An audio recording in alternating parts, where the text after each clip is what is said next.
Assalamualaikum warahmatullahi wabarakatuh. Perkenalkan, nama saya Siti Masito.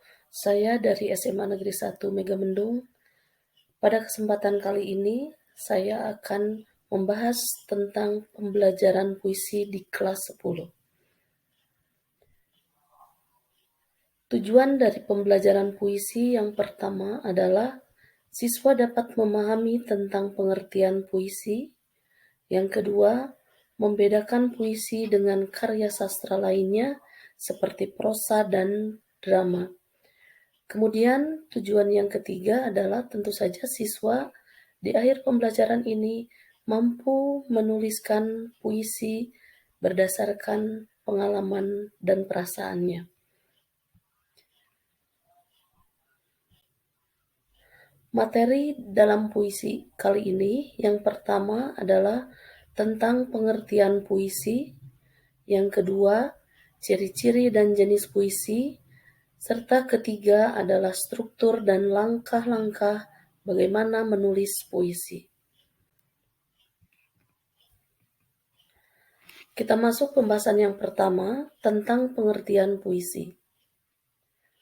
Puisi, menurut H.B. Jasin, adalah suatu karya sastra yang diucapkan dengan sebuah perasaan yang di dalamnya mengandung suatu pikiran-pikiran dan sebuah tanggapan-tanggapan. Yang kedua, menurut Herman Waluyo, karya sastra yang mengungkapkan pikiran dan perasaan penyair secara imajinatif dan disusun dengan memfokuskan semua kekuatan bahasa dalam sebuah struktur fisik dan struktur batinnya. Ketiga, menurut James Rewes, puisi merupakan ungkapan bahasa yang penuh dan kaya akan daya pikat. Dapat kita simpulkan bahwa puisi merupakan ungkapan perasaan seseorang yang dituliskan dengan bahasa dan kata-kata yang indah. Berikut adalah ciri-ciri dari puisi. Yang pertama, puisi memiliki ciri dari bahasa, yaitu lebih padat dibandingkan prosa dan drama, karena memiliki makna yang luas, namun diungkapkan dengan bahasa yang singkat. Kedua, puisi memiliki rima atau sajak yang teratur.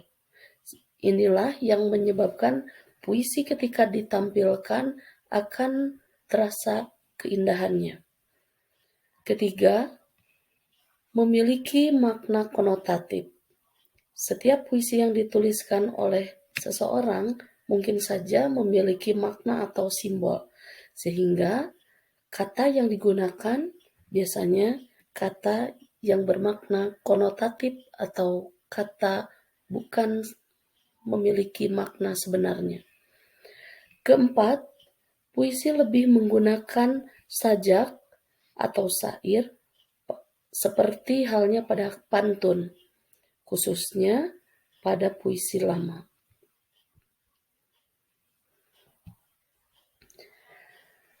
Berikut ini adalah struktur puisi. Struktur itu merupakan bagian-bagian atau unsur pembangun dari sebuah puisi. Terdiri dari dua, yaitu struktur fisik dan struktur batin. Struktur fisik pembangun puisi yang pertama adalah tipografi atau bentuk format dari puisi. Yang kedua, diksi atau pilihan kata. Yang ketiga, imaji atau citraan atau lebih kita kenal dengan panca indera. Keempat, penggunaan majas. Kelima, kata konkret. Dan keenam, rima atau irama. Berikutnya adalah struktur batin puisi. Struktur batin puisi merupakan struktur yang tersirat atau yang terkandung di dalam puisi. Yang pertama adalah tema. Tema dapat kita simpulkan dari secara keseluruhan isi puisi. Kemudian yang kedua ada nada, tiga rasa, dan yang keempat adalah amanat. Jenis-jenis puisi dapat dibagi menjadi dua. Yang pertama ada puisi lama dan yang kedua ada puisi baru. Puisi lama biasanya puisi yang dibuat sebelum abad ke-20 dan masih terikat beberapa aturan. Misalnya, sajak itu tidak diberikan nama pengarangnya atau istilah lainnya adalah anonim dan terikat oleh jumlah baris setiap bait, jumlah suku kata maupun rima. Berbeda dengan puisi baru, puisi yang tidak terikat pada aturan-aturan lama. Jadi kesimpulannya, puisi baru lebih memiliki kebebasan dalam pengungkapannya. Berikut adalah langkah-langkah menulis puisi. Yang pertama adalah menentukan gaya puisi. Yang kedua, menentukan tema dan judul puisi. Yang ketiga, membayangkan suasana yang akan diciptakan. Keempat, menggunakan gaya bahasa. Kelima, kembangkan puisi seindah mungkin. Dan yang keenam, kita akan langsung menuliskannya menjadi sebuah puisi. Akhirnya, dengan mempelajari langkah-langkah menulis puisi, saya ucapkan selamat mencoba, sekian, dan terima kasih. Wassalamualaikum warahmatullahi wabarakatuh.